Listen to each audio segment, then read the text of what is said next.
can tell our friends, and they can have my things when we're dead. But we gonna live forever. Ladies and gentlemen, welcome to the Boyscast. It's the Boyscast. The smooth stylings of our new vocal compressors, much requested. The only thing we're really missing now is just a wacky soundboard. Wacky soundboard's really coming. Two more Camerons are coming. Two more, but we need to really channel DJs from fucking, you know, like radio DJs from the early 90s. I know it's coming, and we're gonna have accidentally 4 boys, among other things, but.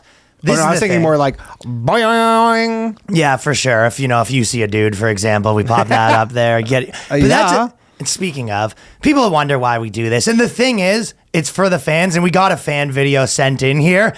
That's the thing. So this guy, he was having trouble, and he listened to the Boyscast one episode. That's all it took. Mm-hmm. You know, he was living his life. He did it in a way that he didn't want to live it. He listened to one episode, and this is what he's living like now. You believe that the Lord tonight has set you free? Yes, sir. One Boyscast. Turn around and tell those people. Tell them. I'm not gay no more. I am delivered. I don't like men no more. I said I like women. Women. I don't like men's no more. The fact that he says women. The fact that he says men's. He goes, I don't like men. It reminded me a lot of Men on Film from fucking Living Color, where they're like, remember where they're super gay? He's like, I don't like no men's no more. I don't like men's no more. I listen to the Boyscast. I like women's. Actually, fun fact about gay conversion, therapy is they just make you say women over and over again until you're straight. Women. That's you having sex with your chick. You go, I love women. I hope nobody cuts us and uses this against us. Us on the Boyscast. Women. I'm not gay. I would not date a man. I would not carry a purse. I would not put on makeup. I'm not wearing a purse. By the way, that was like most gay guys don't carry purses or wear makeup. This guy was a little further than gay, right? You kind of were like, are you talking about like? It's not really. I will not date a man. By the way, he's wearing the fruitiest fucking bow tie too. Yeah. He's acting real. Well, he's going around like walking like he's prancing a bit. He goes little light in the loafers, as people in that community might say. I love the idea of having sex with your chick, and you go, I will not wear a purse. Women. Let's see what else you got. I don't think he's done. I will love a woman. A women. Now listen, what y'all?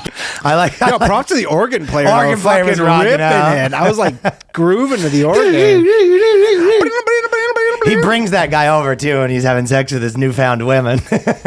Also, it'd be sort of funny if he can't get women because he's like he can't pick up women. He's at the bar. I will have sex. You know what? Despite what anybody says, they tell me I wouldn't do it. I will give you the honor of having sex with you. The girl's like, yeah, I have a boyfriend. Not interested. Yeah, you're fucking creepy, dude, with the fucking bow tie. I gotta be honest. Women. That'd be the best if that was his. Yeah, that's his Tinder profile. It's just one video message. I will have sex with women. Women. You think the pastor goes, that's another one under my. He goes, I got another one for you, Lord. Yeah, the pastor's like, I nailed it, and everyone else was like, he goes, look at all these people that I turned. For example, you come to my camp. Look at all these guys. I fuck girls. I have sex with women. Some guy doing a musical. Yeah, he probably thinks it's like the easiest thing to just convert gay people. Like, it's just like it's nothing. Like he sees gay people and go like, why? Like I can just come over. I'm addicted to the poontang. Women. But I like the idea of doing the one-man show. The light comes down and he goes, I love the snatch. And then a dick comes out and he goes, ewy. The whole chorus comes out. Ew, gross. Wouldn't want to suck that. No, it'll be like a fucking. Would never suck a dick. It'll be like fucking like a thing at the top opens and just dick balloons, and he's like, no. Just slowly falling. But I'm a booby man. But I'm a boob man. I like the boobies. I like the thing. We love boobies. And then like there's a boobies. Boobies. And then like a giant vagina, and then like a light comes out of it. He's like, I saw the light. He comes walking out of the life-size vagina. And he goes, I saw the light. No more sucking dick at all. No more sex with men at all. And then Danny comes in. But if you're not going to have sex with men, then I will. Then I will. You're like the devil in the thing. You got horns on. Oh, yeah. You go. That was definitely well, someone's got to fuck him. Oh, no. It's Big Gay Dan. Well, if you won't fuck him, then I will. Women. I ain't having sex with no man. Yeah. Anyways. But, so that guy, big Boyscast fan. Do you think he's... How long until he goes back to the dark side? I think he went right off stage and he goes, I can't hold it no more. See, the best part about Lord, did I try? The best part of about the super religious thing, though, is that he could be like, I'm never having sex with men ever again. Then he gets off stage, goes and has sex with a man. He goes, I've sinned, please forgive me. And it's like the sin forgiveness cycle where you're kind of like you're sinning because you know that forgiveness is there. So then... It's just that's the thing. It's the perfect crime. Kind of. You're like they're almost kind of like, hey, well, that's get some sins in because the second act. Endless forgiveness. Well, they go to the concessions at the play, right? And then he comes back and he goes, "Oops, I did it again. Sucked on that shaft." I love that the guy goes, I'm finally straight again. And he goes, I just need to use the men's room. Goes, sits down, looks to his left. There's a glory hole. He goes, but what's this? But I don't do that anymore. Stop it. You know we don't do that anymore. And another glory hole on the other side. He goes, the Lord's tempting me. And then the guy thinks, he goes, maybe there's women behind this hole. But there's not. And I know there's not. No. But there could be. So, this is a woman's penis. They go, women don't have penis. I will Are you not some wear kind a purse. of bigot? Well, you need that the other way around. You go, I will not carry a purse. You're like your chick's purse. Like, yeah. I will not buy you dinner. Oh, by the way, I don't know if you saw our boy Lev fucking at the stand. Fat Lev, our friend Lev Fair. He shows up and he's got this fucking Gucci bag. That's his new thing. He has this like I go. It was like well over $1,000. He bought this Gucci purse. It's definitely a fun alternative to losing 15 pounds. Oh yeah. I mean, props. It's like kind of like your joke with the hat, or whatever. Trying like, a new thing out as an adult. I mean, every person was really giving it to him. Every person there was like, dude, you have. And then I told my girl, the funniust thing is I told my girl, I go, yeah, Lev got this Gucci bag. He goes, for his girlfriend? I go, nah. Yeah, this is a solo project for himself. Because I always do this joke about how you can't change your identity in your 30s. Like, if whatever you will look like when you're 30, that's you for the rest of your life. You can't just show up with like a new leather jacket after you've never been that guy. You got the best is the hats where people have the big fucking the like not cowboy hat, but it's like a cool like the hats you wear in the feminist bands. Yeah, for sure. Like those. You try and show up with that kind of stuff. Yeah. Anyways, I got back from fucking Skankfest, which was super fun. Everyone was rocking out, so I'm like dead. Yeah, I could imagine. I saw I was surprised you even have a voice right now. Yeah, I didn't have a voice. I woke up, me and Josh Adam Myers at one point too, and we were talking about Steve-O, and both of us were like, all right, and everyone was like, I mean, neither of you have to change your voice to do his impression. You're just both fucking. Neither of us had it. Colin was fucking on one. He goes, at one point, he was like, yeah, I might take it easy tonight. And I was like, yeah, probably for the first time in your life, this might be the night.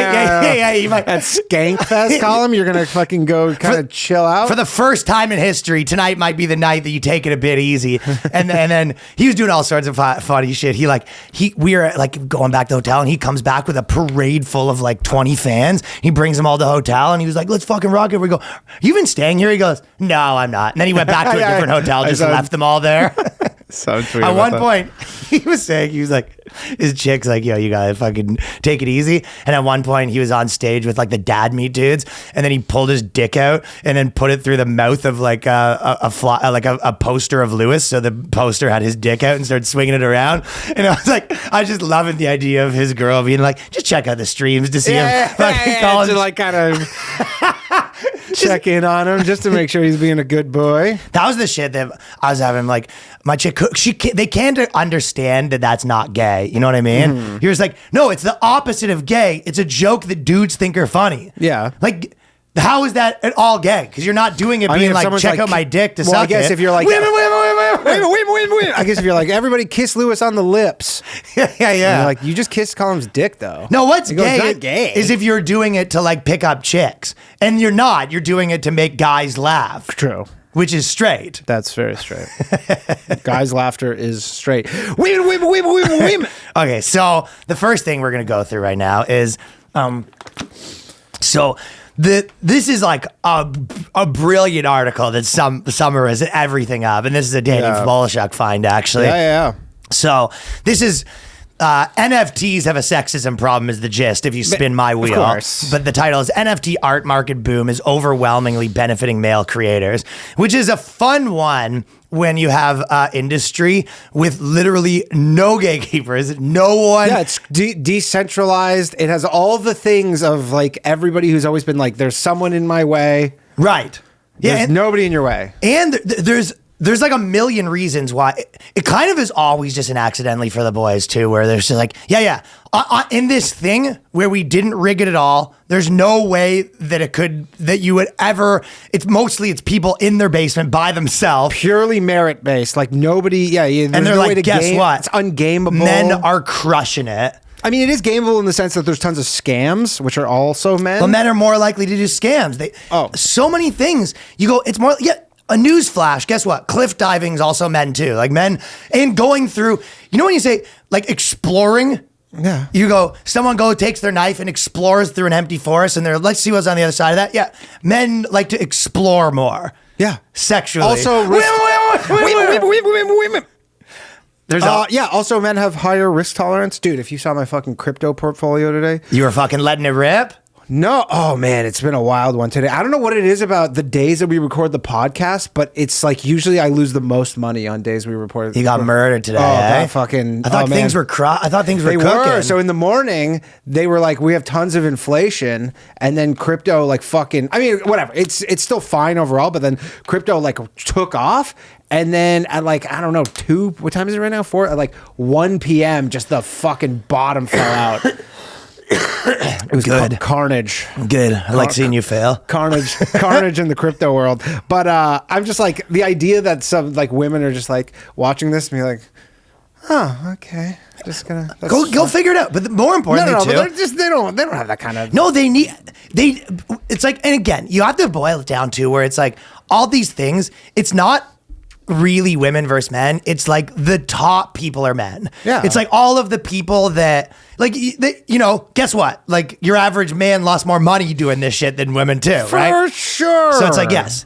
Also, there's no women in NFTs. There's just like, again, it's small percentage. Well, but remember, okay. My girlfriend doesn't even know what an NFT is. She just for the first time, like, I think 2 days ago, she goes, "What's this NFT stuff?" Right. You haven't been talking about it? And then you've been all over it. I have. That's the thing. I have been talking about it. You know what it took? It took because That's how much she listens to you. Well, no, she's a bit of a scenester. Okay. So it took one of her friends being like, in the DJ world? In the DJ world, no, because last week was like NFT New York. Okay. So she got invited to something.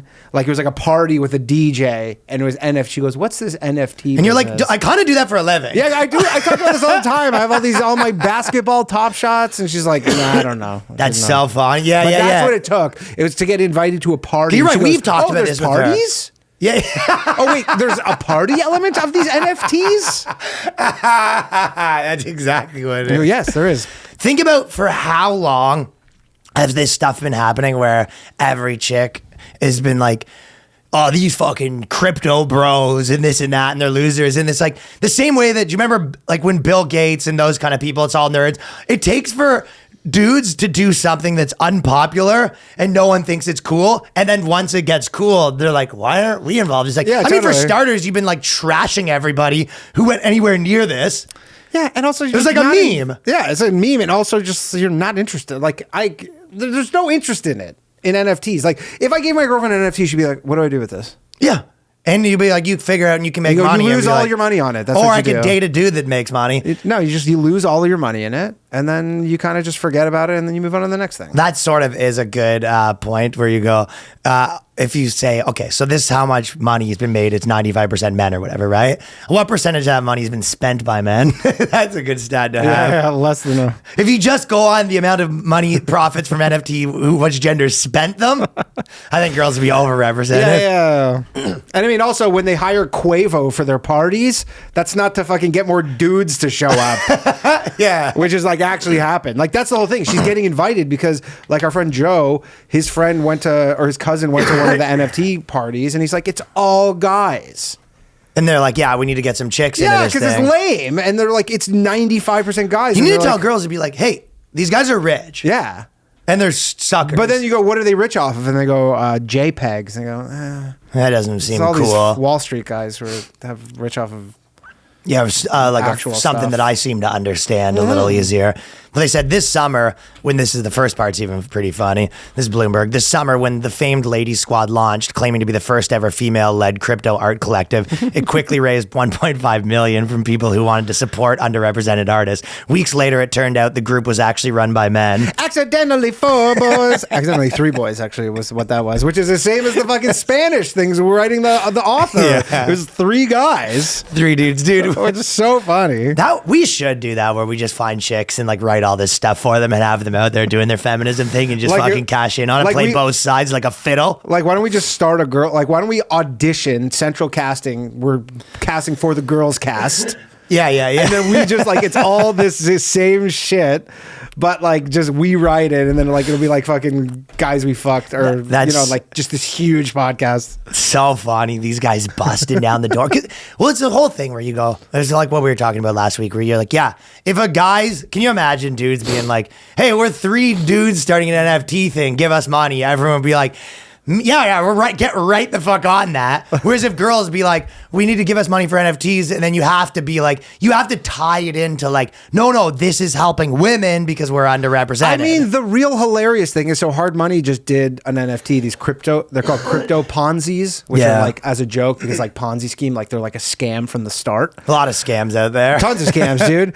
Tons. And so, anyways, they did these crypto Ponzi's. It's like, to start an NFT. If you're an artist, like if you just know how to use Photoshop, you're a digital artist, I don't know, $500. There's nothing stopping. When's the boys coin coming? Because I really do like. I've been a million back You're sort and of, forth. you might say sort of like a girl, how you've been operating on this. No, it's fucking Rally is the girl. I've sent them all my info a million times, and they're all You're saying they're the girl. They're the fucking girl. I keep being like, hey, I'm checking You're in that what's going Rally. on, and they'd be like, hey, sorry, we're trying to. They go, I don't know why. We'll get this done ASAP, and then I call them. I email them again. I go, hey, what's the deal with the token? And they go, oh, I can't believe this is not done yet. Like, sorry.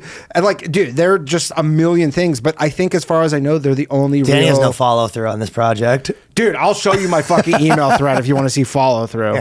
I've been nonstop. They approved me 6 months ago. You've been sort of getting your teeth brushed by their fucking dicks of a lot of companies lately because Airbnb just banned you. Dude, Airbnb just fucking banned me for life. I don't know what, you know what happens is, so do you ever... Not enough space in the fucking places. Dude, have you ever had a fucking... You broke the beds. I wish. They go, sir, you can't just keep breaking one the I'm actually beds. pissed You at. got your last warning for bed This breaking. is what I'm actually pissed about. But so I think what happened is... They won't answer them. do you ever get that thing on Chrome where they're like, you've been in a data breach? Have you ever had that? So I got something in Chrome saying like your password, one of your passwords was exposed in like some data breach or whatever, which I just ignored because I went and looked at it and it was all these things that I'm like, I never log into these things. So I'm like, whatever. And so I guess maybe what happened is Airbnb was one of them and someone tried to do some crazy shit. So I didn't log into my Airbnb. The last time I logged into it was in January when I booked a place in Miami. Okay. Then I log into it like 2 weeks ago and they're like, you're locked out of your account.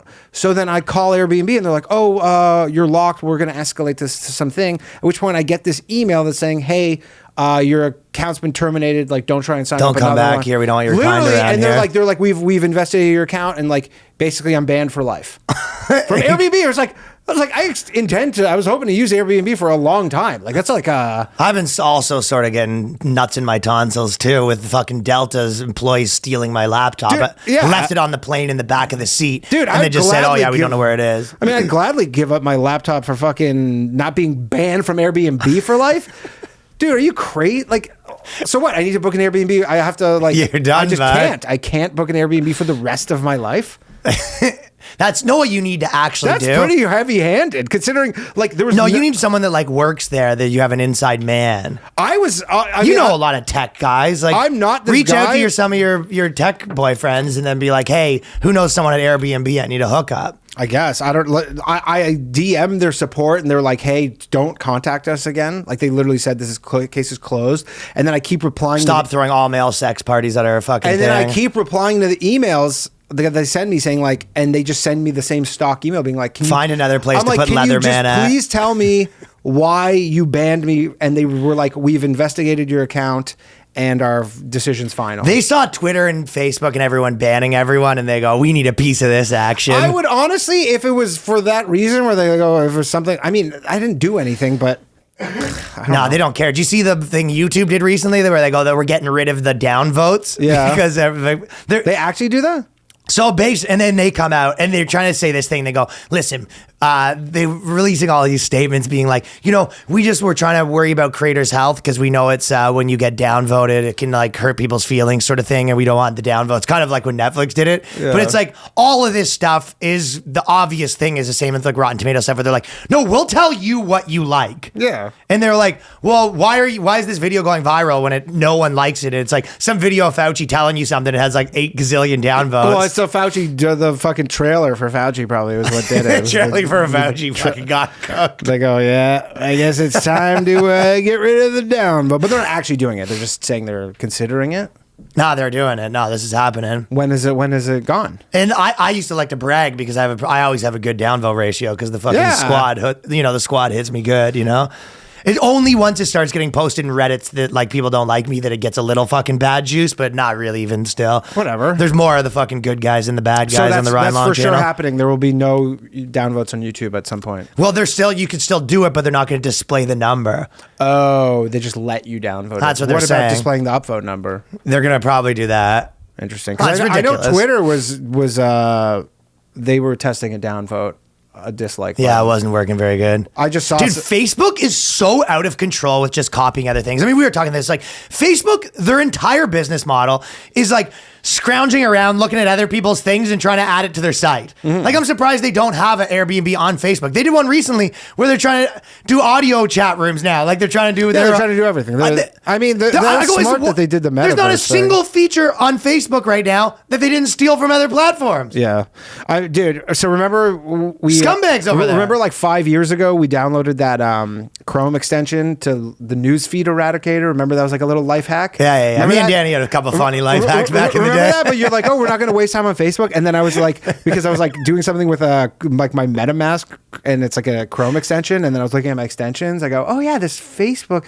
dude. I removed it. I'm like, I don't think I've logged into Facebook on my computer. And you still had the one that doesn't show you the feed. But I'm like, I haven't logged into Facebook on my computer in a year. Danny's best application that he found us. Danny had a fucking thing for Tinder that was called Bonfire, I believe. Oh, this was the best. This was when Tinder was still free with no they didn't have the geo, like the location thing, like where you could pay to change your location. They didn't have any limit on the amount of swipes. DP Dude, hacked Tinder, so he found this app, and basically you sign up, and it would swipe 20,000 girls at once. So you go to fucking Ottawa or some shit. Danny would swipe the whole town in one press. I wanted to just get there and go. There's the best. Danny would get off the plane with a bib on. Dude, he goes, up bon appetit. Just the lobster bib, knife and fork. Danny could get off the plane ready to fucking eat. Dude, that was the best. That was back in the fucking... He's doing the Crystalia. He just puts his hotel on the thing and he goes, come or don't come. I don't care a shit, bitch. Yeah, that was funny. That was a great This is Danny's whole thing. It was just one picture. It was his face holding a sign that says no stayovers. You know what I mean? Yeah. No stayovers. You can pay in your 1 own hour cab max. home. 1 hour max. Dude, those are the fucking good old days. Oh, yeah. That was the days. I remember when Tinder switched to, they go, now we're charging. I go, who the fuck's ever going to pay for this? People paid. Oh, I paid a couple times. The whole tour days. People been paying. But the best thing about Danny's too is you could swipe a city before you went to the city. Well, that is a feature Tinder offers. That's the new one now. But at the time, this was like this underground, or not, but it was like a hack. But to go back to these, the girls not doing good in the NFT world. Although there is one girl project that's doing well. What? It's called, which is funny because we use this in our script. It's called World of Women. Remember we had the thing, Women of the World or whatever? Yeah, we had Women of the World. So World of Women, it's literally like if you look at it, it's just pictures of like hipster chicks, but they're NFTs. But they actually sell for like 10 grand. Okay. So like that's like the floor on That it. is how girls will get into it, selling titties. No, they're not even. No, there's no titties. They're just JPEG images of like hipstery looking chicks. They're not like super. They're just all various different shades and Yeah. You know, it's just very inclusive and diverse. That's the only one that I know of. And Even then this everything one else is like, where the guys started it, like the one we were just talking about, where the guys started it and they hired a bunch of girls. That is what sort of girls need to get into stuff like that. They need like a squad where it's like exactly what you just described. It's like, hey, we're like a crew of NFT people because like girls won't get into something till they have like a squad to perform it with. So the Women of the World or World of Women NFT is done by this one chick because I was looking into it before the podcast. This one girl started it and she's like into NFTs or whatever. She got into her whole thing. She's like, I didn't even get NFTs and then I got into them, but I guarantee you the people who buy them are still men because they're speculating on them. They don't care to own them. Right. So you only get the original fucking juice. Well, she's probably made a shit ton of money off of it. I'm sure she's fucking going everyone's ham off of speculators. it. But everybody who's owning them, it's not like women are dropping $9 grand. Like I'm pretty sure the floor on this is like $7,000, $8,000. Like women are not spending $8,000 on an NFT. Nah, it's too risky for They don't them. even know how to get Ethereum, let alone fucking. Dude, if man, half of the shit I do, I'm just like fucking can barely figure this stuff out. And I like spend a lot of time on it. Like, and you have a 70 IQ. Imagine with a 60. Woo! No chance. Well, they said after an uproar, the founders handed over the control to the women after they got right mad. But the incident hinted at deeper gender disparities in the digital art market. Male artists are overwhelmingly cashing out on the NFT boom. It was like, yeah, and guess what else? Men are more likely to immigrate to a different country. Men are more likely to start a company. I mean, yeah, go do your fucking thing how like golf has a man problem. Like, you know, there's things that fucking men do that women don't have interest in. I don't know. Over the last 21 months, female artists accounted for just 5% of all NFT art sales. So the funny part too, I think all they're really mad about is that there's money in it. If there was no money in this, they would be like, yeah, go ahead. Well, that's everything. They don't care. Like no one cares about any of this stuff until it's like a big payday, right? Until there's money to be made. Well, that's what I say. We can be CEOs. Where's our fucking slice? And you're like, nobody is stopping you from doing this. Well, but more importantly, if you say that female artists accounted for 5% of all NFT art sales, okay, so if you take an industry like this where it's 5% as women, if you take it just like a tech-based thing where it's no holds bars, no gatekeepers, whatever, right? So any industry where it's more, is that a discrepancy? So it's like if 5% is the real amount, like for example, later on they go, you know, they have a panel and only 15% of the people are on the panel are women, and you're like, so 3 times overrepresented? Yeah. You know what I mean? I mean, I obviously wouldn't say that because you're not trying to get... But another thing with the NFT stuff... So 45% is forced intervention if it's 50-50? So many people are anonymous. So I'm like, I don't even know how they for sure know this because people, for many reasons, like prefer to remain anonymous. Yeah. In this stuff. So like, there might be women who you don't know Why would about. the women want to remain anonymous? I don't know. That's the thing. Dudes are in the thick of it. People like Danny and fucking Matt, our boy.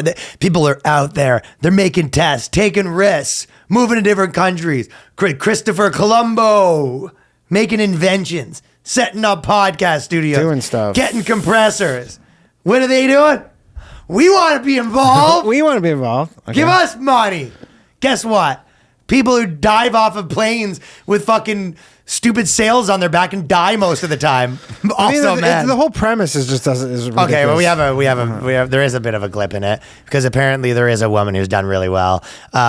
So There is one. Is it the one in the world, girl? Well, there's a big entrepeur in the women world that I do want to give a shout out to. So Grimes, the musician, is the only woman to crack the top $10 earned over that time frame. So all on her own too. On her own, she's better off on. Yeah, so I do want to say shout out to Grimes for cracking this whole thing. I remember her with NFTs. No one's help whatsoever. She hit the height of. I'll give this to her that she came out with her NFT at the height of like the NFT mania, like earlier this year. Do you think that she was probably on the forums? Like my guess would be like Elon was doing his thing. She was on the forums. She was building up her Discord. Not even talking to him about any of this stuff. Yeah. And Elon Musk was like, I'm doing this NFT. Have you heard of NFTs? And she's like, I've been doing this for years. Elon, leave me alone. I'm rocking my NFT business right now. Stop trying to be part of everything I'm doing, Elon. Yeah, it's Elon. That's when Elon was. Yeah, when Elon was tweeting about when he was tweeting about crypto, she goes, "Can't I have anything?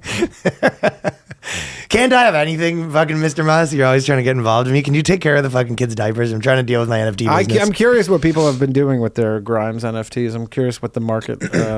She made like millions. She was fucking cooking. But I wonder if what the resale is on them. They might be okay. I bet you they dipped when Elon took off though.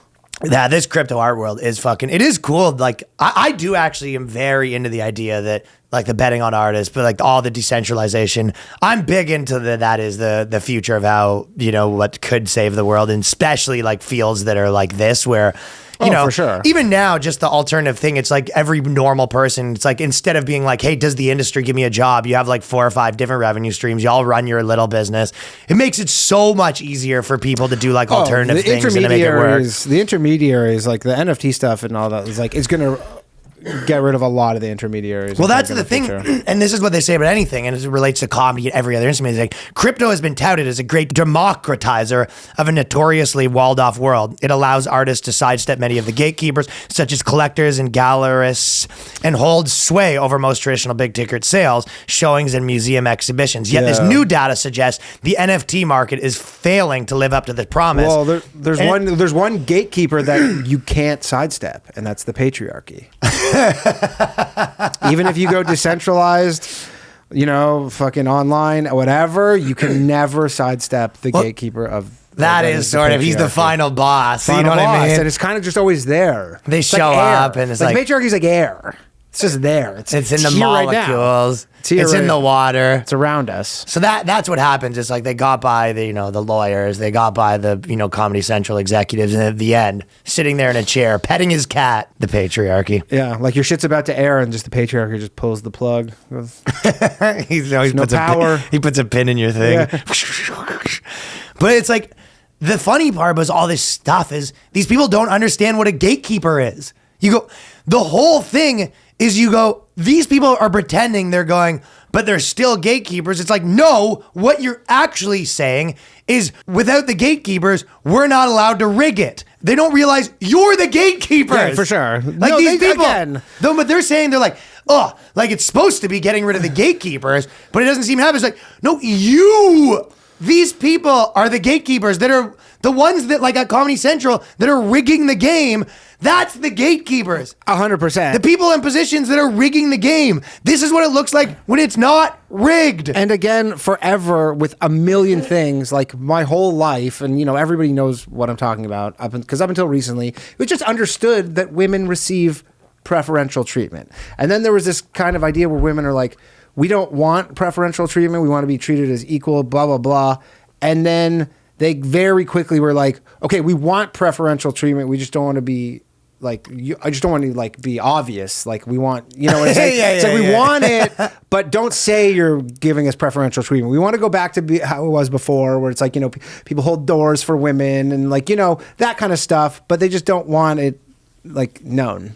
Yeah. Kind of. So they're like, yeah, we want preferential treatment in NFTs, which is like whatever, but just don't make us point of it. Yeah, we want preferential treatment, and we want it to be like a very, very taboo for anyone to bring up that that's the case. Exactly.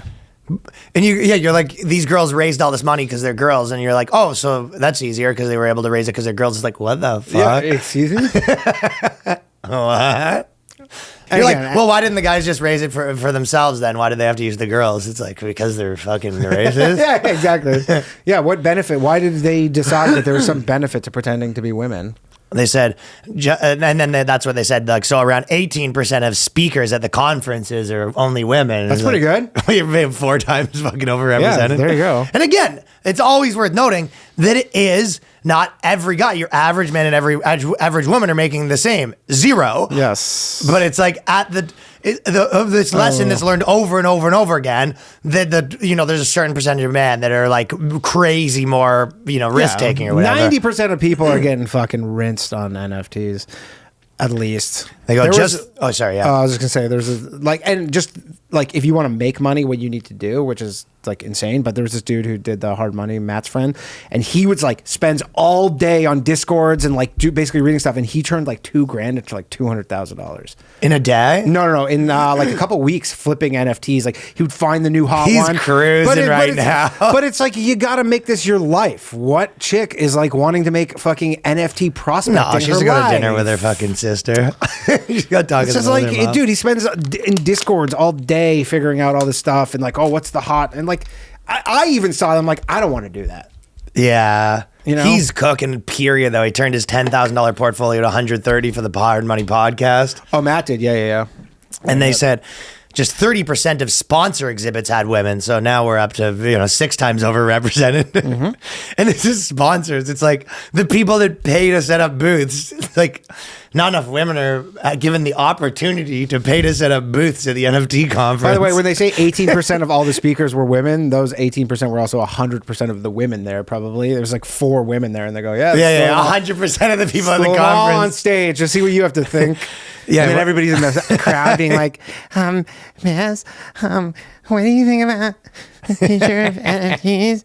And then you think that's even worse? I've got worse news for you. Writing this, I can't even handle more. Writing this article is so crazy to like write all this stuff. But this is the part where you would think that's all that stuff's bad. That it's only 5% of NFT people and 20% of speakers and sponsors. Well, get ready for the worst part.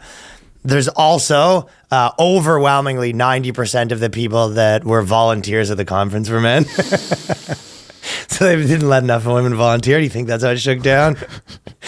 I would like to volunteer. Goes, having a fucking woman volunteer? You out of your fucking mind, you stupid bitch? Like in their mind, that's what happened. Some lady goes, can I volunteer at the NFT conference? Yeah, I just want to be able to like hand out swag and stuff like that. Yeah. Do you need anybody to just like show people which way to go? Yeah, we do. Yeah, we do. Man. Yeah, a fucking someone with a penis, you dumb bitch. Yeah. And she goes home crying in her pillow. Yeah, and then the guys high five. They go, ooh. Yeah. That's so funny. That's like legitimately like saying like giving away your money for charity has like a fucking sexism problem. Helping at the food kitchen is like the alternative should be like, hey, women, why aren't you fucking volunteering your time more? Yeah, and the people that went there are overwhelmingly male too. So it doesn't get better, man. This thing goes on, the problems. I wonder what percentage of crypto, like the girls that spent money in crypto, like what percentage lost, you know what I mean? That'd be an interesting stat. Lost, probably about around the same as everybody else, which is most people. Yeah, but this is... I mean, I will tell you, if you are a chick who saw the World of Women thing and you were like, oh, this is a cool project, I want to support women, kind of whatever, in some bullshit roundabout way, you actually made money. Especially in art too. Like you could see that if it's not even like sports fucking memorabilia, like NFTs. It's like a lot of this stuff is legitimate like artists where you go, there's no reason why this shouldn't be like a ton of girls other than they don't want to. I mean, like arts does not have a shortage of women. I mean, I've seen this with like tons of people where you're kind of like, they'll be talking to me about like, how do you do this and blah, blah. And I'll be like explaining like, okay, you edit this, do this, like get this program. This is how I do this. Like if you're going to book, use this program. And then no one ever does it except for the odd person. Mm-hmm. And it probably is like the odd girl, but mostly guys. Yeah. Yeah. And I talk to so much people about like how to do stuff. I'm especially with editing, this is my theory on like helping people. I think it should all be based on the amount of time that put in and the amount of time that it'll help. That's why when I say like helping someone move is like crazy request, because you go, No, you're asking me to spend a day and it would just cost you a day. Like we're 1-to-1. It's Yeah, like not, yeah. it doesn't make sense. It's just like hire someone. There's no reason for me to just like, but if I can spend 10 minutes helping you edit and that's going to save you 2 days, I do it every time. Yeah, Anytime I can for spend sure. a little bit of time and send. You want some velocity of your assistance. I do want velocity of assistance. Yeah, Because, yeah. whenever someone, and you should get, if you're looking for help that is, that's like 1-to-1, you should ask someone that's like less important or less busy. Do you think the moving industry has a lack of female representation? I think if fucking the moving into dudes' houses and not paying rent doesn't have a lack. That doesn't. You think there's probably been some woman who's like, or whatever, like the husband, family couple, they're like kind of, pretty like out there and they're moving. They go, we need to hire movers. And she's like, I want to hire a female moving company. And he's like, yeah, definitely. Yeah. Let's do that. I'm sure they exist, by the way. I'm not saying, but they're probably like, there's one. You know what they're called? Smash and crash movers. Dude, imagine you're fucking like you get roped into that and a bunch of chicks show up to move your stuff. And you go, oh, God. Okay. I guess I'll help. I'll take the vases. Yeah, I'll take this stuff. And like, it's like basically you have to take all the heavy, like they try to take like the heavy stuff and they like can't do it. And you go, ah. Okay. Shattering the glass ceiling. Shattered. Just shattered. Baby. Yeah, they're And you go, shattering the "What's glass that?" ceiling and all your other prized possessions. We're shattering the glass ceiling, your vases, your mirrors, and your windows. We're shattering so many things. The thing is, I feel like when people do these like NFT things, you're like, you have to do this for everything. Obviously. Like why fucking... Yeah. Well, that's the thing. I mean, again, I'm not like in this world personally. I have my own fucking hustle. That's, I'm sure. the same exactly what you said. Like, I know that I can't put enough time into this to actually do it properly, right? Yeah. Like you I really don't do. even have like, and not even that, I don't have the interest in it. Like Yeah, it I helps to really do like. something that you're I'm interested interested in NFTs like to a degree, but also I'm like I still think like I own some, mostly the NBA Top Shots because I think those are cool. But most of them I think are fucking bullshit scams. And I'm like, I'm not, and most of them, I bought one, which has gone down fucking 80% in price. Everybody I know who buys them, besides that one guy, they're like, yeah, I lost all my money. Like Joe from the stand, I was talking to him the other day. He goes, yeah, He lost money? He's like, yeah, I bought all these NFTs. He's like, they're fucking kind of bullshit, huh? And I'm like, yeah, that's what I've been saying. Like, the only one that I bought actually last week, which So I think, many people which got I think fucking is, hit. which I think is actually super cool, and we'll see what happens. So there's these things called decentralized DAOs, decentralized autonomous organizations, and the guy who started Ethereum tweeted about this, and the guy who started Coinbase tweeted about this. It's called City DAO, and it's an NFT project where there's 10,000 of them. You're basically buying like citizenship, and they're gonna take the money and go buy land in Wyoming. Yeah, I heard you say that. Did you buy? I bought heard one, you yeah. became a citizen. I became a citizen, and like Joe bought one too. They're like about $1,000 right now.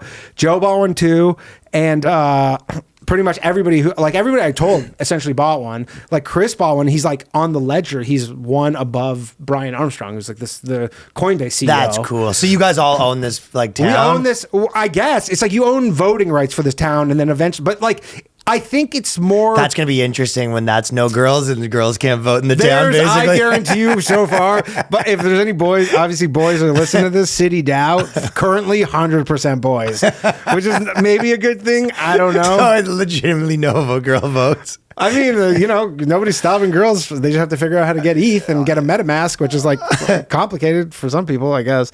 But I don't know if anything will ever come of this, but I think this is like the first one of these things, and eventually there'll be probably an offshoot or something. But it's just this one's cool. I'm like, if this goes to $0, I'm like, whatever, it's still a cool thing.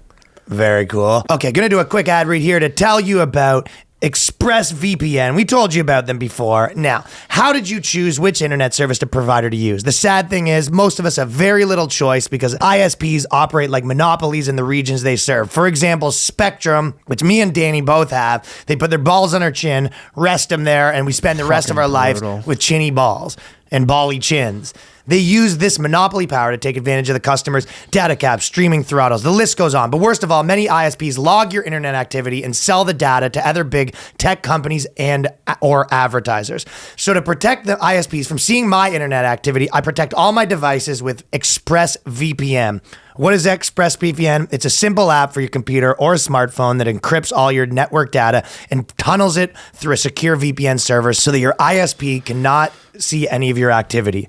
Just think about how much of your life is on the internet. Sadly, the list of people you've messages, sites you've visited, the videos you've watched get tracked by the tech giants so they can sell your information for profit. So I use this for everything. ExpressVPN does all this without slowing your connection.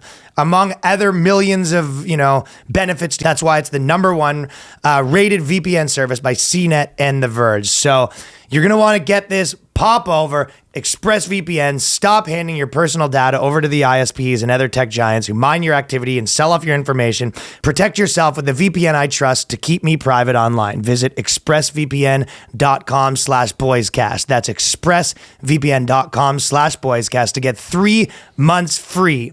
expressvpn.com/boyscast right now to learn more. Now, so in addition to the fact that there's these articles popping up about how the NFT world has a sexism problem. Yeah. Which it does. Which it does, and we're not happy about it personally. It's why I've been boycotting it myself. Yep. And then you go, well, maybe instead of writing articles about how it's bad, what you should do is, spend time to do it if you want to, right? Because the people writing it, they go, there's not enough girls in it. And you go, are you a girl? Why don't you do it? And you go, I don't want to do that. It'll be a funny NFT prank is we NFT this person's article and sell it and make money. and then donate the money to a men's charity.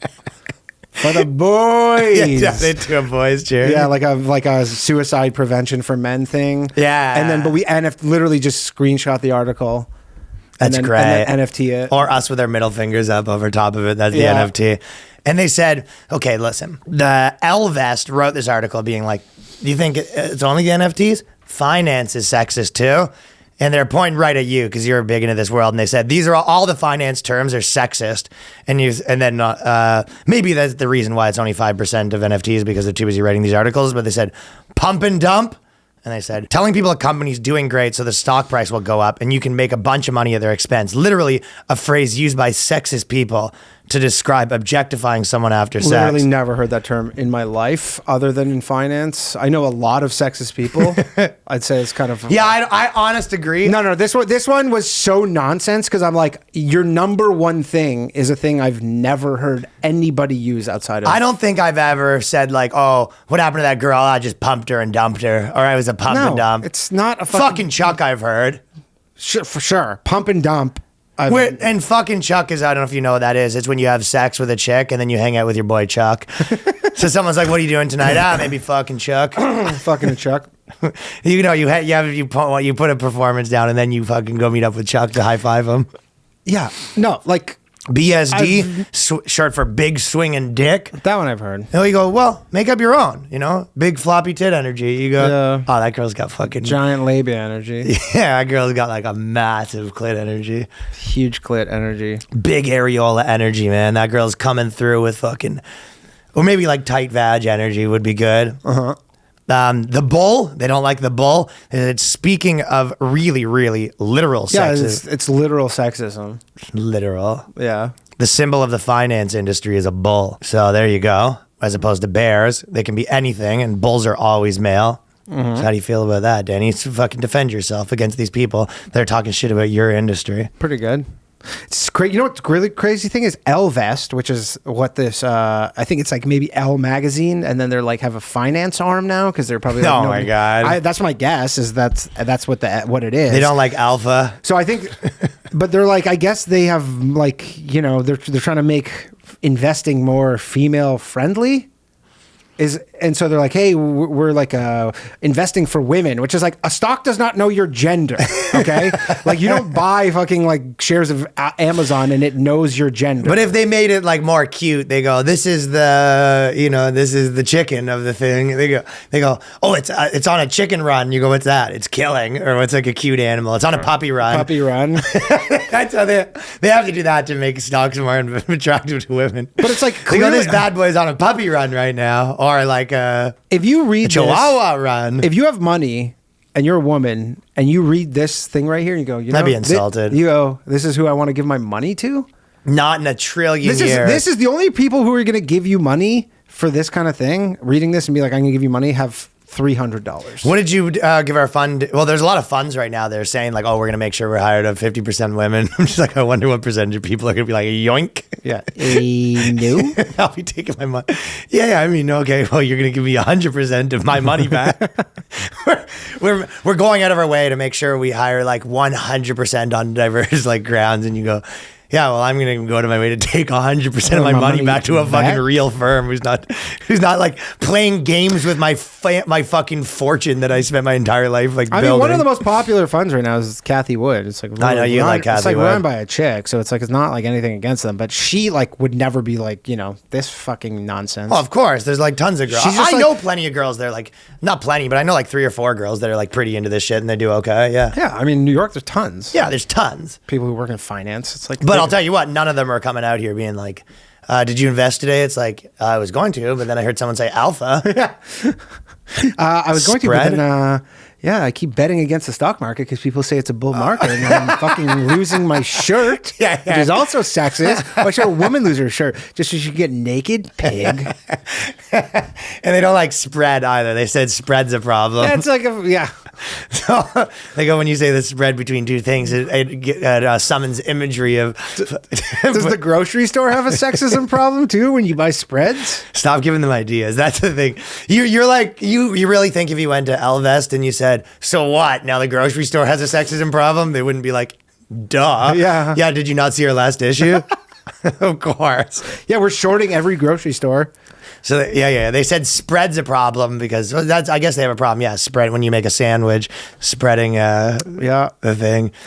And that's, you know, it's not like we're making sandwiches anyway. No, that's it. They don't like position either because they said it's sexual. And it's like, so what? So it's like, yeah, I'm going to take a position in that. And it's like, so what? You think you're just going to fucking bend a girl over and fuck her? It's like basically what they're saying. It's literally like demented. Like it's a crazy person wrote this article. It really is. And honestly, like, so the thing we did before with the NFT, like that might be like on a Medium or a blog where but like someone is getting paid for this one.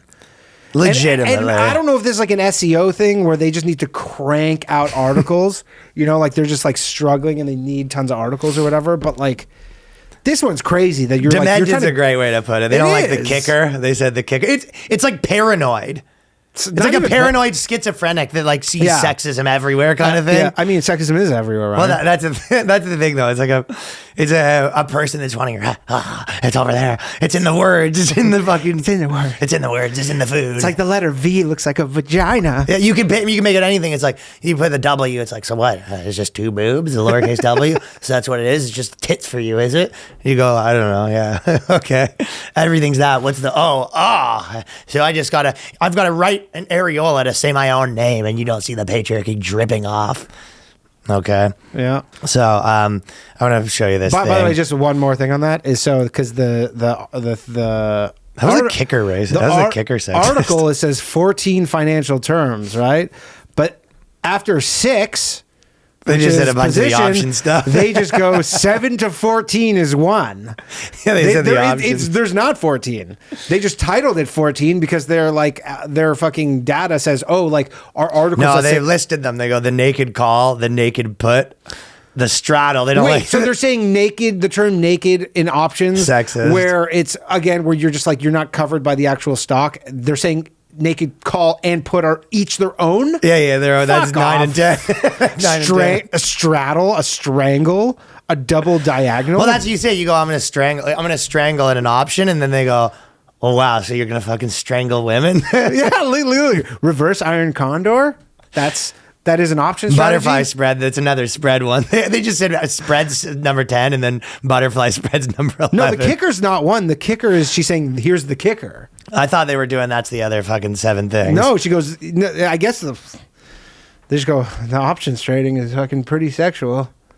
I've never heard that. I go, you know what's pretty sexual? Options trading. Yeah, like you're fucking nerds. Like me and you were hanging out and you go, oh, I'm going to do like a double diagonal, and I go, take it easy, pervert. Whoa. I'm putting on a straddle. You go, easy. Oh, okay, buddy. We're in a family restaurant right now. We're in a fucking Chili's right now. I don't need you talking like that. There's kids around. So this girl got, her name's Lindsay Gillespie, right? and she got in trouble. She works at Disneyland, Disney World. It is part of the productions or whatever, but she's like a big influencer. And then they found her tweets, and it was just like she's going in, right? Yeah. You know what I mean? And then so she was getting canceled hard or whatever.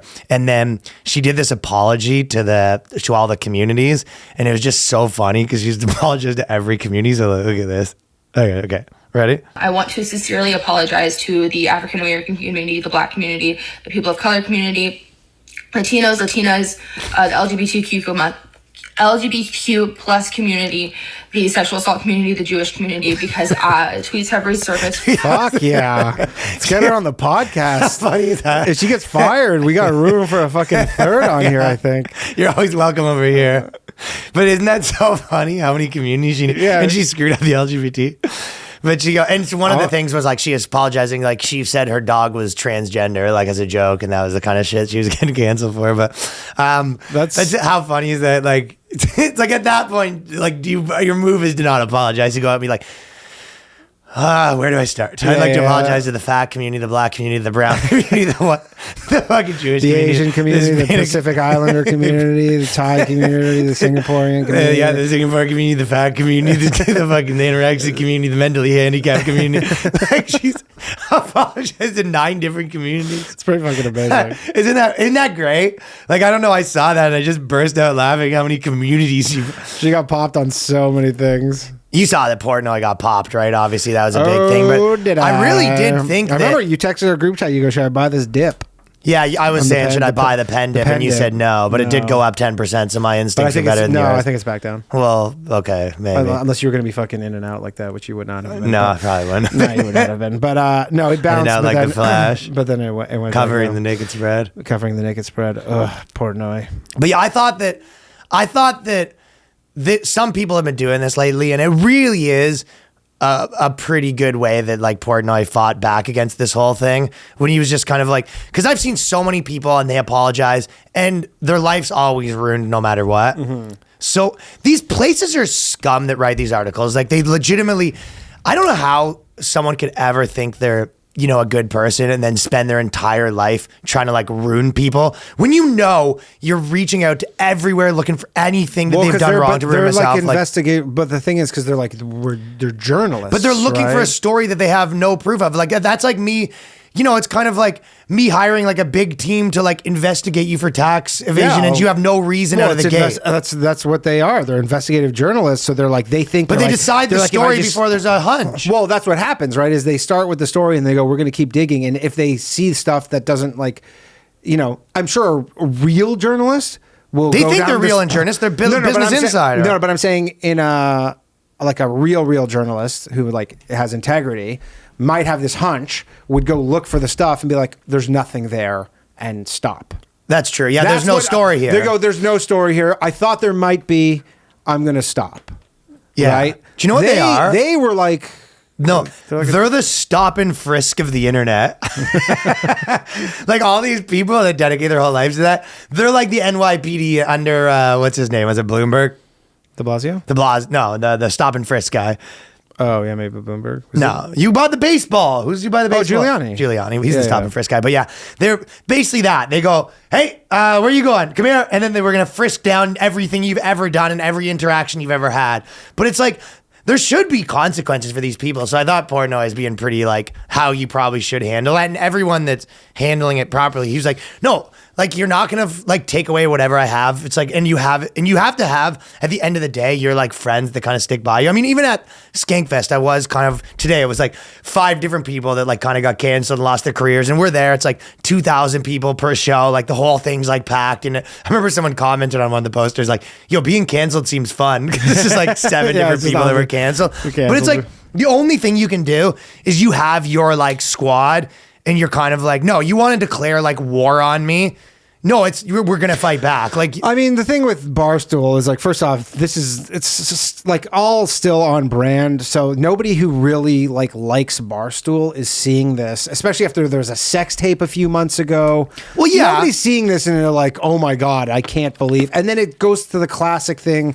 No, but these people need to be held accountable for fucking being scumbag fucking journalists. Well, again, there is no, you can defamation libel stuff, but apparently you can't. Apparently you can only defamation the girl, and it's like, I guess you could, but I don't know. This is what Portnoy was kind of saying in his thing. He was basically like, yeah, like, oh yeah, they almost got like conned by the fucking magazine. Well, for sure, because the magazine will say, well, this is our source, and it's a reliable source, and it's the Section 230 whatever thing, right? It's what Facebook is, where like you can't sue a newspaper for reporting the news even if they're wrong, because then they would just be getting sued nonstop.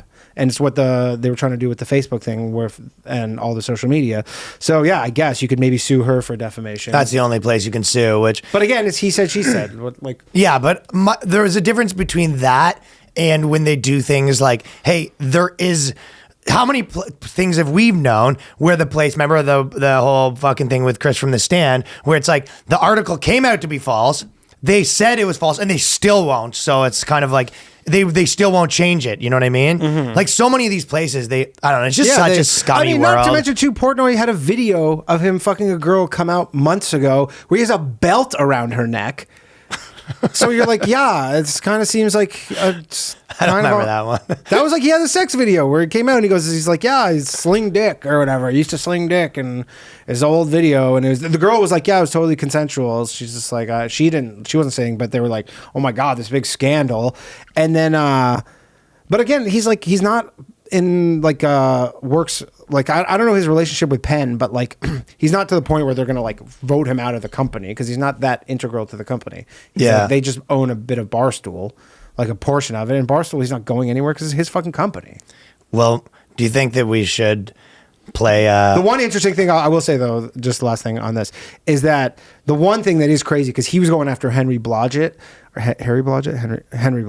who is the owner, the guy who started Business Insider, banned from the securities industry for life because he used to work at Merrill Lynch in the like .com era. Yeah. And they would straight up at Merrill Lynch, they would be like, yeah, this company's like worthless. It's going to go to zero. And then he would be putting out these like reports from Merrill Lynch saying like, oh, this company's like prospects super high. And then fucking short it. Or the reverse. Yeah. Or they basically pump and dump. Sorry, ladies. But he would essentially put out these reports saying like, oh, this company's like in great shape, buy this company, even though at Merrill Lynch internally they knew that it was like a total piece of shit. And I had a $4 million settlement against him from the SEC and banned from securities for life. But so this piece came out. So the day, and this is not super abnormal leading up to earnings reports where like there'll be heavy option activity where people are betting against. But there was like huge amount of puts bought on Penn, betting that it would go down. And then the one real like kind of whatever, that's not in and of itself weird, but the fact that this article came out on the same day as the earnings release, like they timed it. That was not an accident.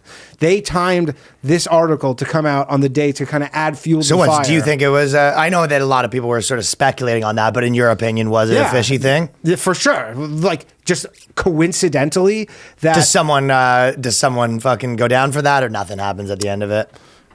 I doubt it. That's one of those things where probably not. But the fact is, like, that wasn't an accident that they timed this article to come out at the same time as the earnings. That's not an accident. Scumbag. That was for sure. Like, someone was like, we're going to short the shit out of this company, and it's going to, it'll add some downward pressure to it. And especially the best case scenario was like, the stock does badly, and then this will add another 5% of fucking downside. Yeah. On the way down, yeah. Well, I was almost thinking we shouldn't even play this clip, but I feel like women. It needs to be addressed. We'll just, everyone's seen it. We'll pop it on just for one more old time's sake. It's a fun one. I'm a senior program manager in our developer tools division. I'm an Asian and white female with dark brown hair wearing a red sleeveless top. And I'm Seth Juarez, program manager in the AI platform group. I'm a tall Hispanic male wearing a blue shirt, khaki pants. Today we kick off 2 days of learning more about the latest. So I am hi, my name is Danny. I am a gay white podcaster. I'm also Jewish. I'm 6'1". I'm 394 pounds. I am also a white male with a 14-inch penis. If you, for all the blind people sitting For all at the home, blind people at home, who it's can't, touching the floor right now. It is out. My co-host, he was actually underestimating 390. I'd put him out way closer to 450. You know what's so crazy with the speed of the news cycle, where this came out right after we recorded the last podcast? Yeah. Seems like it was 5 years ago that this came out. I know. That feels like a long time like ago. The That's what I'm rounds saying. that this has done on It's a classic at this point. It is like it's become a I was thinking about doing a sketch about something like it's that. become a total classic, but it's like it kind of like burned out. That one came out quick. No, I can't imagine that becomes like a trend. No. Hi, I would just be the guy being like, I am sitting here, a 6'3" white male, and beside me is a 5'9" rather disgusting woman, the type of girl that you would regret having sex with. You, as a blind person, that you probably might take her for a spin, because I'm sure that your options are fairly limited. But when you do start feeling that face, you are going to notice some irregularities. The one thing that they kind of like was weird is that some of them didn't do the pronouns. They just do the blind stuff. Yeah, and then I guess like because that was the one defense was they said, yeah, it's we're testing out this new thing for blind people, and you're like, first off, why does this matter? And then why would they care? Why would they care? Well, I am sitting here with a girl. She is fairly grimy, but if you are real tuned up, you might take me for a spin. It's funny too. I like it, even though maybe this is like a whatever, not even that bad, but like because they go, well, you know, we say the race because we want people to know, and you go, just give your name and talk, and you'll probably figure it out. Like if you give your name and speak, 95% I can figure it out. My name's, you go, my name's Manish. Yeah. You go, okay, got it. Got it. Daniel Steinberg. Yeah, got it. And hey, I'm here to talk about. Hey, what's up? My name's DeAndre. I go, yeah, I got it. Yeah, Don't need anything else. I'm a black man. Big afro, you got it. Yeah, you're like, I got it. Now these people are out of their fucking minds, but I hope that keeps going. Like, I hope that they do that. That's the question. Does Microsoft double down? They already were doubling down because they did a land acknowledgement first. So they came out and that was crazy. Just want to acknowledge the land that we're on. Also, I want. That one was actually wild. The land acknowledgement, because I'm like, okay, like why don't you just like you're Microsoft, like. Why don't you give the land back then? Give it back to them. That's like such. It's so weird because the woke people are like, do the land acknowledgement. Where I'm like, I feel like you're really just rubbing it in. You go, you sort of are rubbing it in. You go, here's this land acknowledgement. We have your land. We're doing all this sick shit on it. It used to be yours, and you'll never have it again because we rule, you drool. Yeah, but it's like all your one concession is you go, we'll acknowledge that this used to be yours. Can we have it back? That describes all of them, all of their things. I know, but you're like, we're acknowledging, this land that's like super valuable. We'll acknowledge you used to own it. We're not giving it back or anything, but we'll say that before our thing that you used to own it. Danny does that acknowledgement when he buys a stock. He goes, just want to say that I bought this off of some fucking chump, and this is my piece of fucking Amazon right now. In ceded Israel territory. Okay, taking a quick break here to do another read. Tell you about Fitbod. Doing the same exercises all the time can kill your motivation and make it boring. Don't get stuck doing the same workouts. Making progress toward the future you means overcoming new challenges. Woo! Yeah, getting jazzed up. Couple fit ass dudes using Fitbod. No workout's one size fits all. Fitbod creates a fitness program that continually adapts to you, always moving, so you can stay challenged with the new exercises, pacing, and intensity based on where you are and where you want to be. So I use it. I love that the app has clear, easy instructions to follow. I love that you can use the app at different places. So if you're not at a gym, and I also, if you get bored and you don't want some personal trainer breathing down your neck or have to schedule with them and do all that sort of stuff, it is a great way to do it. No equipment, for example. Fitbod just gives you body weights, routines, and tons of stuff like that when you're on the go. Personalized training can be tough on a budget as well. So Fitbod's only $12.99 a month or $7.99 a year. So pick up the pace on your fitness journey with Fitbod today, and your future self will thank you. Get 25% off your membership at fitbod.me/boyscast. That's 25% off at fitbod.me/boyscast. Woo! This next thing we're going to talk about is a little bit kind of relates to something we were talking about earlier, but this one, okay, so you know how, like, have you heard people sort of say that they're shifting everything to climate change? Like, it's almost like now that COVID's sort of, people are just sick of hearing of it. Like, you still see the people that are going to be like evangelicals forever for like, we need to keep the lockdowns going forever. I mean, those were climate change people. They're just, COVID was a break for them. And it really is. So, yeah. But I've seen a lot of people kind of saying the notion of like, nah, they're ramping back up like the climate change stuff. And it really does seem like you didn't hear it for a little bit. And now they need like a new thing. So it's climate change is coming at you hard right now. It's kind of like the race gender stuff. How like George Floyd took the like race, like the kind of top victim back to race, and then you know how they misrepresented people's COVID stances where they go, you're like a COVID enthusiast, and if you're like, well, no, I just don't think that the what you're doing works, right? Which is kind of a lot of this stuff. Most people that aren't scared about climate change, it's because they think it's gonna, get solved different ways than they do. Where they're like, oh, we'll solve it by, taxing everything, changing the way that everything works, and like fucking killing the economy. And a lot of people are like, I just don't think that's how it solves this. I know this has been a kind of finance heavy episode, but it was. There was a theme. Yeah. Well, I know, but there's so you know ESG. What ESG is? It's no. Like I do. ESG is like a big thing in social credit, basically. Yeah, essentially it's companies go, hey, like we're super environmentally, we're going to do all this stuff to basically say like we're this super environmentally friendly company. Yeah. It involves spending tons of money. Nobody really there's no standard for it, so nobody can say, hey, like they're doing it, they're not. They just say they're doing it. You just have a score. You just have an ESG score and you say you're doing it, but it's like not really that good, but it's a total like suck of money because it's more of like a virtue signal thing versus like you just want to be like, we're super ESG, like we have a high score. The ESG stuff seems like super crazy, and it's like it's so corrupt. Like if you look at who runs it and all this stuff, it's like, and all this stuff companies are doing. They're just all this stuff they're doing is like fake just to bump the score. Just to bump the score so that they don't get in trouble. Because so many of these boards and stuff now, especially with all the diversity, they're just trying to not get in trouble. They don't want to be on CNBC as like the fucking company that like is all white people or like all men, like, or is polluting, like unless they're just like whatever, that's what they do. But like, that's just become this thing. I mean, obviously polluting's, not nearly as bad as like not having enough girls, but there are levels to this thing. Obviously. I mean, if you have a bunch of chicks who are dumping sludge into the ocean, that's fine. As long as it's chicks doing it. Yeah, that's fine. That's always funny when people like hate Fortune 500 CEOs, but then the same people that are kind of like I did that thing where it's like, I hate pharmaceutical companies except for Pfizer and I haven't released yet, but it's the same thing with all this stuff. They're like, I fucking hate corporations. They're the worst. It's like, except for this one corporation. It's so fucking sick. Like, because it has a girl in front of it. Tesla is legitimately, people give them a lot of guff, but like the stuff he is they're doing, trying to solve this problem. But it's like, dude, he's going to fucking like single-handedly put internet on every square inch of the planet.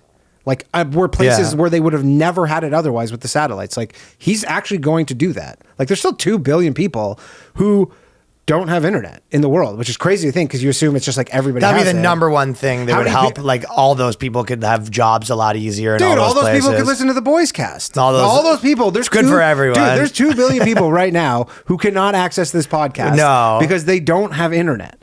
And Elon Musk is the real tragedy. That is the actual tragedy that's going on. They're in sub-Saharan Africa. Can you imagine some guy in fucking India that's right now struggling with everything, and then once Elon Musk's done, he's gonna be like, women. Absolutely. You know how many people are like, just I will not have sex with a man. Straight up, just like putting bags over their wives and just like making them as some sort of weird archaic punishment. And we can make and they could be listening to this podcast while they do that. Well, they said nearly 3/4 of Americans suffer from eco-anxiety. Yeah. And this is the stuff, this is the reason I brought this one up. One of the craziest stuff about it is this was on my like Yahoo front page of my Google, right? Mm-hmm. This ain't like... So it's on your Yahoo front page of your Google? Well, they have Yahoo articles on the front page of my Google. The 8 articles on the front. Yeah. This ain't Chrome. like some little article in like, mensuck.org, which by the way, I've been cruising through those feminist Reddits, like the old school feminist ones. They're saying things like sometimes guys will want you to like pay for their ticket when you come to visit them. They should pay all expenses should be paid by the man, blah, blah. Like they're really old school. I almost kind of respect their hustle a little more. They're the ones who are straight up like, we want preferential treatment and we're not like going to lie about it. Yeah. Those ones That's fine. Those ones are almost better, but because it's like you go, okay, now we're just playing the game. We know what the stakes are. We'll let the best person win. Yeah. And then, but this stuff, there's no way. First off, it's not 70%. No, that's my point. I go, think about your normal life. What percentage of people are like really, they have anxiety from fucking climate change? First off, they did say 18 to 24-year-olds, 70%, but even still. 75%? Go to a college campus and just poll 70%. Go to a keg party and see who fucking gives a shit about. Frat party. Be like, it's literally 70% is the amount of people who don't give a shit.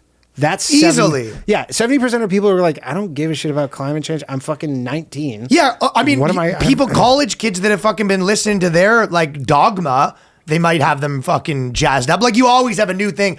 Dude, I would hate to be like an impressionable 18-year-old. I never would be because I'm not. But like if you were a fucking like impressionable person, they legitimately just give you a new thing to be worried about all the time. They used to call this like hyper worrying. Like I have relatives where it's like they can't stop like worrying about everything. Yeah. It's funny because my notes are like, I straight up, I'm just like, yeah, it's just like, they're just saying people who worry about the future. Like that's not crazy that people worry like about shit. Like they're just neurotic. Like that just used to be called neurotic. That's the word I was looking for. Yeah. It's like, yeah, you're like neurotic people, but 3/4 of people aren't neurotic about climate change. Fuck no. 3/4 of people are neurotic about everything. They're the people that made their kids wear fucking helmets when they skateboard. Yeah. You know, the people that don't want their kids to play football. And now they're the people that like, the worst part about this is they're not even a solution. They're just worried. They go, I'm worried about climate change. And you go, well, what are you going to do about it? It's like, that's the thing, I can't. I guess. Well, I'm powerless. So it's even worse. It's like the patriarchy. There's nothing you can do. Isn't that the number one thing in the world?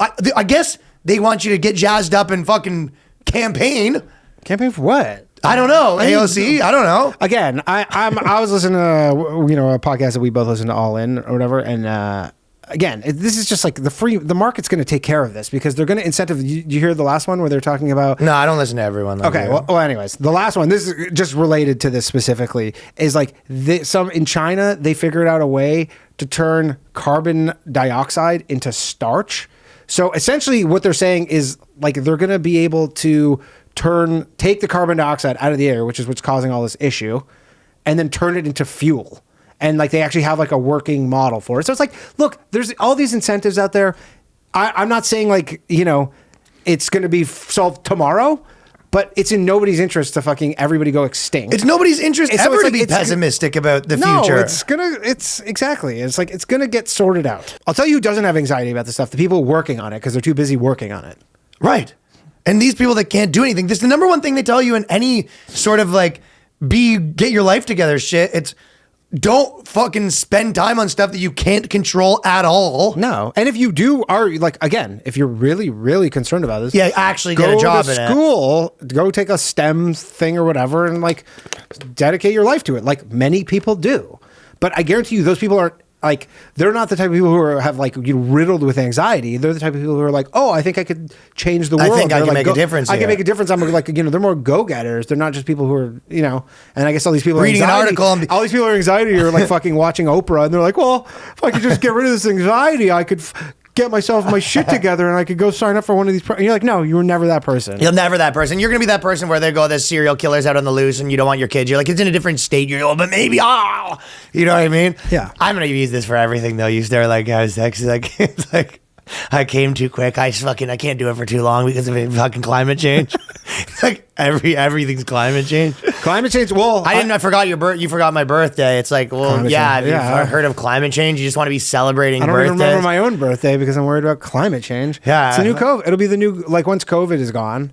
It really is. I believe that. I actually feel bad theory. too because I haven't actually used a good get out of jail free with COVID yet. Neither have I, but the reason is because I don't want everyone to fucking be talking about how I have it. You know what I mean? I'm not even talking about in like a public setting, like even a private. I was trying to. So my girl that. Oh, you mean like I'm too much? Oh, I can't come. I'm a bitch.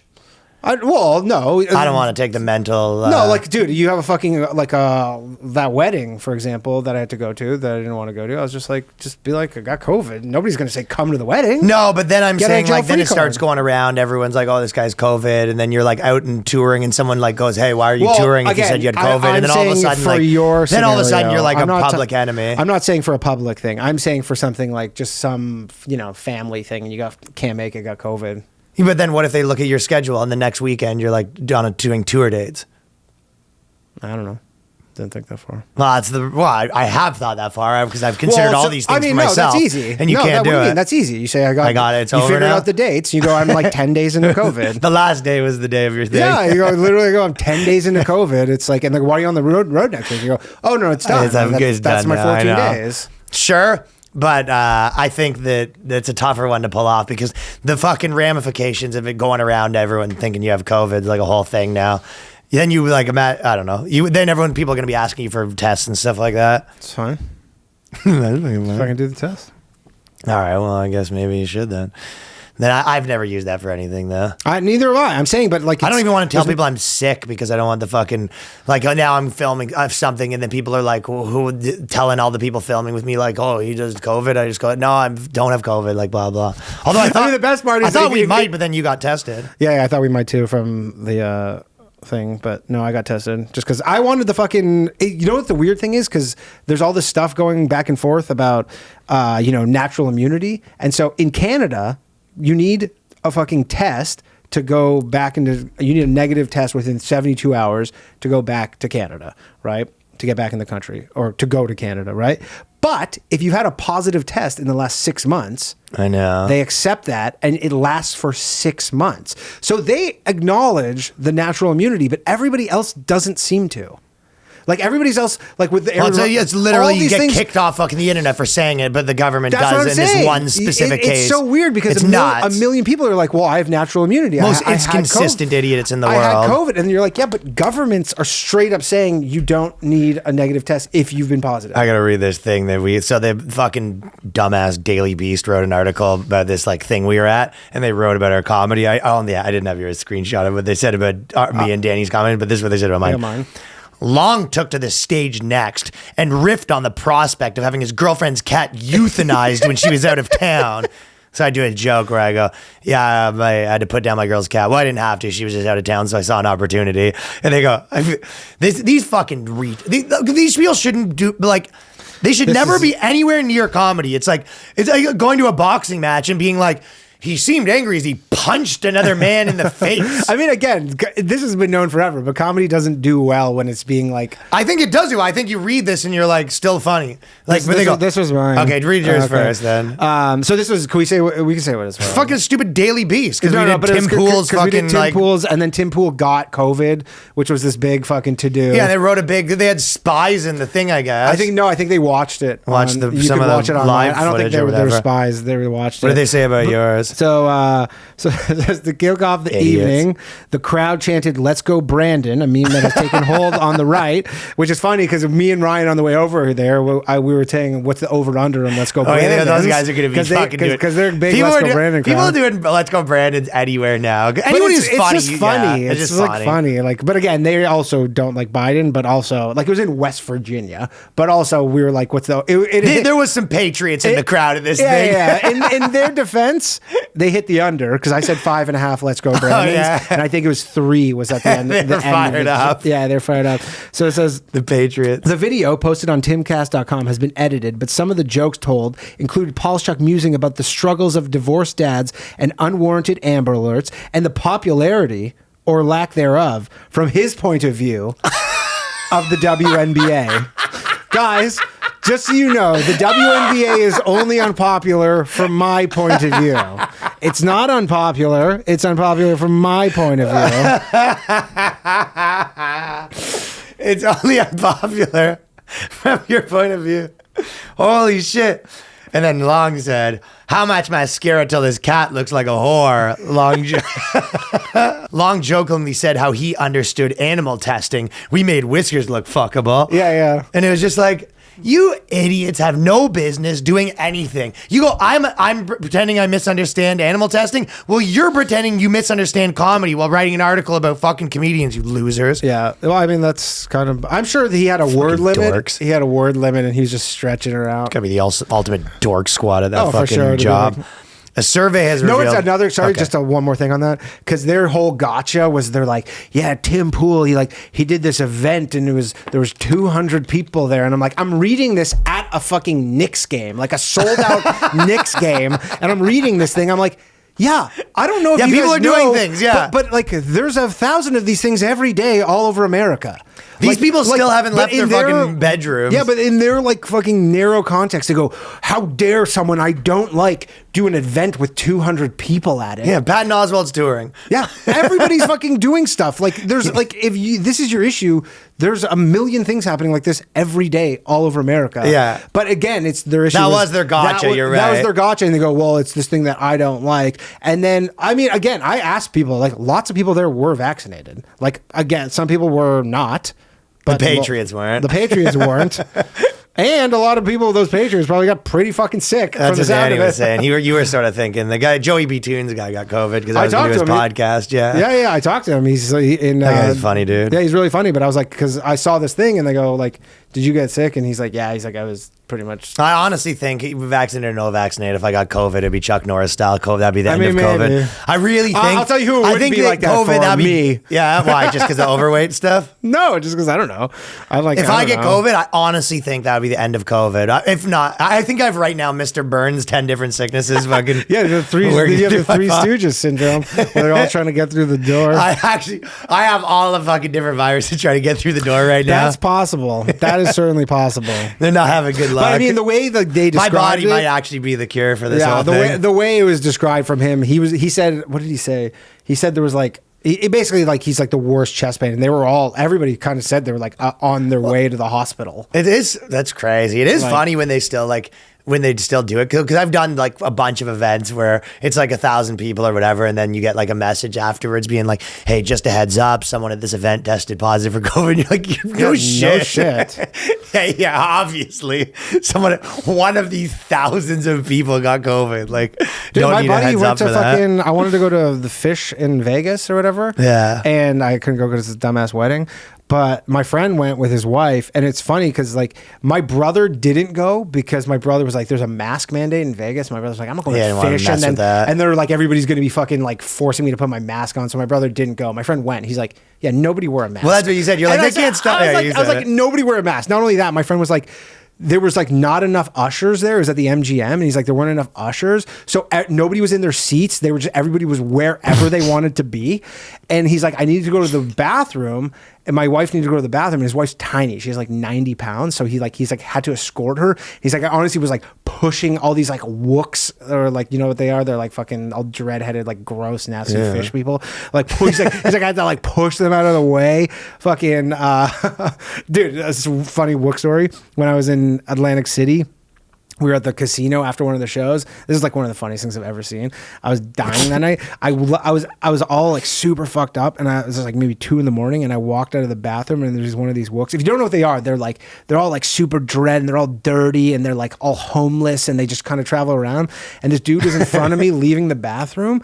And as he was like leaving, there was like a railing. There was like this fucking like, you know, hallway and railing. And he fucking grabbed the railing. I was behind him. He lifted his leg and just let out the hugest fart.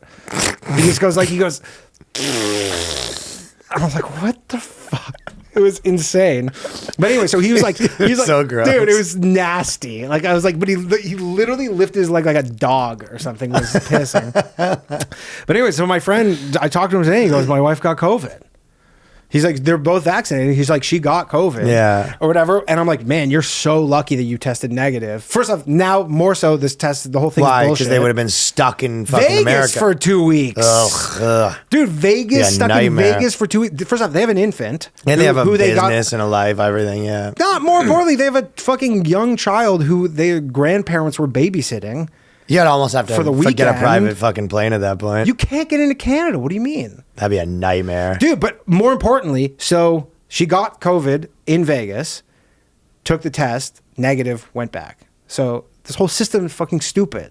because she obviously got COVID there, still got back into Canada with COVID. And then it says she didn't have it. Because when she got tested, she didn't have it. Yeah, the whole thing's fucking skewy. I agree that everything's getting fucking chalked on the board, but I don't know. They're throwing the fucking kitchen sink at it or whatever, but like it's just, again, she had it, got tested, so what are the point of these tests? Well, you think that's something to worry about? Yeah. Well, they're also... I'm more worried about the environment. On the topic of fucking be worried, I was definitely not. Like, what are you going to do, right? Those things... there's like almost zero chance that someone. Oh, one thing I will say is what you should be worried about, which fucking we were right beside Astro fucking World this weekend, dude. And like legit, yeah, everyone already knows the thing, so there's not much more to say about it. But I've been doing at festivals even when we were playing at, like looking in the crowd and being like, dude, someone's gonna die here, dude. It's like you're on those things where it's like if someone falls over, it's such a big pile of people that you can't stop. It just so it's like I'm surprised this doesn't happen like more. It didn't they had issues at like Warped Tour's had some fucking wild ones where I'm like, dude, if you're fucking small and you fall over, you're dead, dude. Yeah. But also, it was funny because on, I think, Saturday morning, I opened up Twitter and they were like, and I was kind of like, half awake. But because you see the thing where they were saying that someone was jabbing people with needles and like injecting people randomly with drugs. And I saw this, like, saw that. Someone's like injecting people randomly with drugs at a festival in Houston. And I was like, that's Skankfest for sure. I'm like, that has to be Skankfest. I'm like, Skankfest, the story would be like, cool dude gives out free drugs. But that's what I'm saying. I was like, that's, and then you're like, no, is that Astroworld? And Astroworld, lots of fucking stuff was going down, man. All sorts of fucking shit. But yeah, there you go. Surveys revealed that more Americans than ever felt fearful of the ravages of man-made climate change. And you're like, well, why is that? Because you guys drill into everyone's head nonstop about it, and not because it's your new thing, but on top of that, they actually don't, causing many to suffer anxiety, depression. It's like they're trying to convince people to feel bad and worried about something that they have nothing to do to help for it. It's just like, it's almost like pathological to like do to people. I mean, you be can in these positions. Yeah, there's so little an individual can do, and not only that, but like there's this climate. It change. Also seems not true. Like these climate change conference things or whatever that they just had, like with the COP26 or whatever the fuck, where 26 countries come, and then they're all, again, it's like everybody says this, but they're all showing up on private jets, and everybody's like always all of it, and then they just like kind of do this grandstanding, and they go, oh, we're gonna do this, this, and this, and none of it's binding, and then get ready for this. A psychologist working in Oakland told ABC7, you may have heard of PTSD, post-traumatic stress disorder. A psychiatrist has recently come up with the term pre-PTSD because it's not a trauma that's already occurred. So people are saying I have pre-PTSD. Remember the good old days when that person was just called crazy? You go, that person's crazy. They have pre-PTSD. This is the shit that's on my homepage. So someone being like, what's going on? It's like I have pre-PSD because like I'm probably going to get beat at. But like at some point they would call this irrational fear. Yeah, crazy. I have what's going on? My PTSD is happening. It's like, what happened? It's like, no, it's pre-TSB because I think fucking Barron Trump might be president one day. Someone, dude, I'm glad you can fucking laugh about that possibility. Yeah, you don't that's have real. Yeah. That's very real, right? You don't have pre-PSD, TSD. Yeah, it's enabling fucking total nut jobs. Yeah, it's exactly. And then there'll be like a kid, and then like someone's be like, oh, they have pre-PTSD. Yeah, before the PTSD before it even starts. They have the pre version. Oh, you mean a loser that worries too much? Yes. It's the fear of future trauma. So this is a new idea. Oh, okay. It's very new. It involves anxiety and depression. So that's going to be attractive to some people. That's their favorite two words. Yeah, and anxiety and depression. Yes, please. Oh, baby. And guess what? Here's the kicker. Nothing had to even have happened yet. Oh. All you have to happen is your like me up. basement floods. And you go, oh my God. Yeah, or it doesn't. Or someone tells you it might flood. Yeah.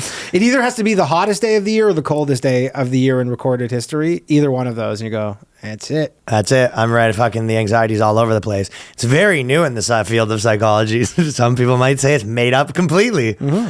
And they said, it's kind of like, imagine someone came into their psychologist and they go, I'm afraid of spiders. It's like, well, have you had one? It's like, no, I just think like a whole bunch of spiders. It's like, yo, you have pre-PTSD.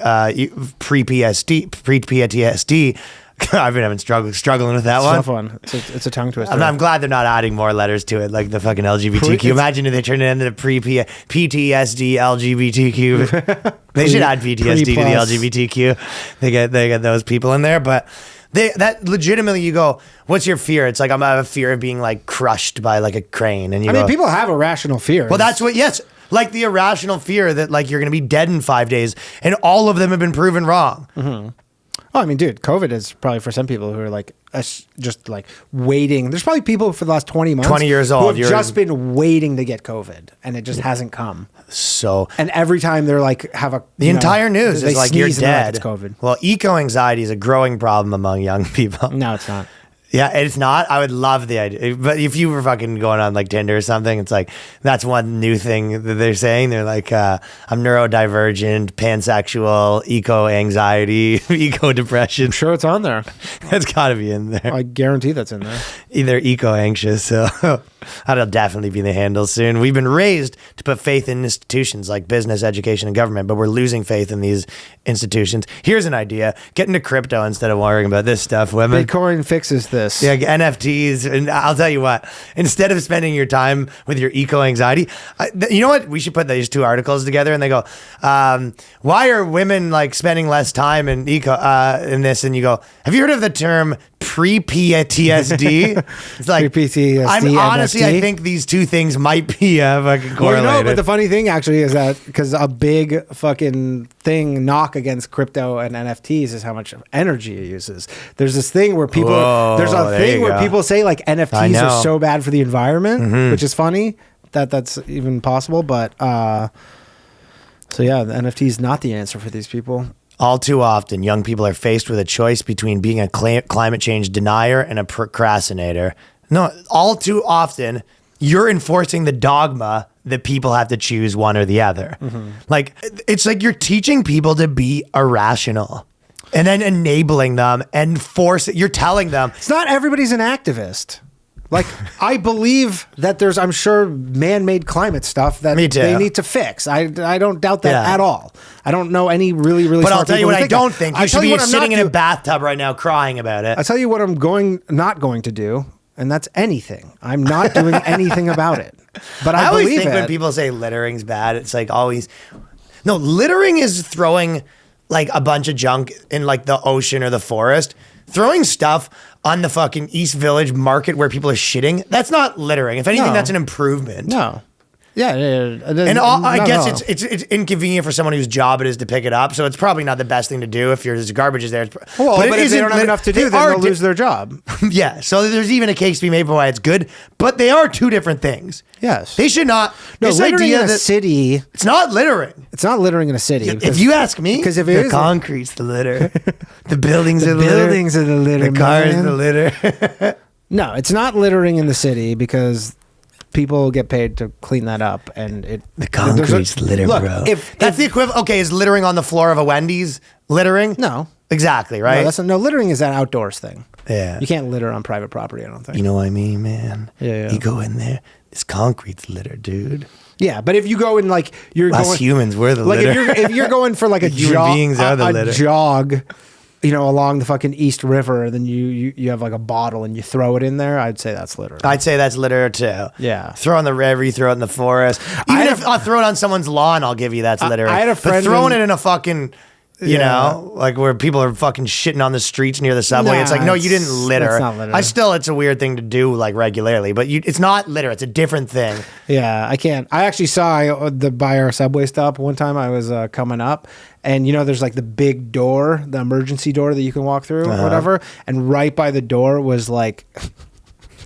Disgusting that this is where we live, but just a giant. Mine's getting worse too. Yours is getting worse. I know. Just a giant pile of human feces, and then just a pair of underwear. So someone basically decided to go. They had to take a shit right there, and then just. Dude, the East Village is getting insane, dude. They go, and then I guess they wiped with the underwear because I guess that's what they do. Oh yeah, and then they leave it. Dude, they're never not yelling. And then you go outside, they're just yelling at themselves. Your thing's crazy because that's outside of your window. And it wasn't when I moved there. I man. know. It's because the cops all like gave up or whatever. So they just like seceded that these people can do whatever they want. I know. And like, you know what? The real crazy thing is like weather. The only thing the cops, They're always yelling. The only thing the cops did too, the one thing is when the people started putting up like at a flea market where they had like straight up like tents and they were like running power and the cops were like, all right. No, that's not what happened. The bodega guy got in a fight with them because he had enough. Okay, but I mean, or whatever. Like, I don't think the cops even got involved. It was like tents and running power was when people are like, okay, this is getting a little much. You guys are like... All right. Well, I got to move. It's out of control. But this is going to wrap up the Boyscast. Catch us in California, Irvine, Oxnard, Los Angeles. Toronto added a new show, still Phoenix. And Tell a Friend is the biggest one. Add me on Instagram at Ryan Long Comedy. Leave us a 5-star review. At Danny Jokes. At Janny Jokes. Janny Jokes. At Danny Jokes. Janny Dokes. Janny Dokes. And more importantly, follow us, patreon.com/theboyscast. We're going over there right now. New bonus episode every week for the squad. Check it out. Peace.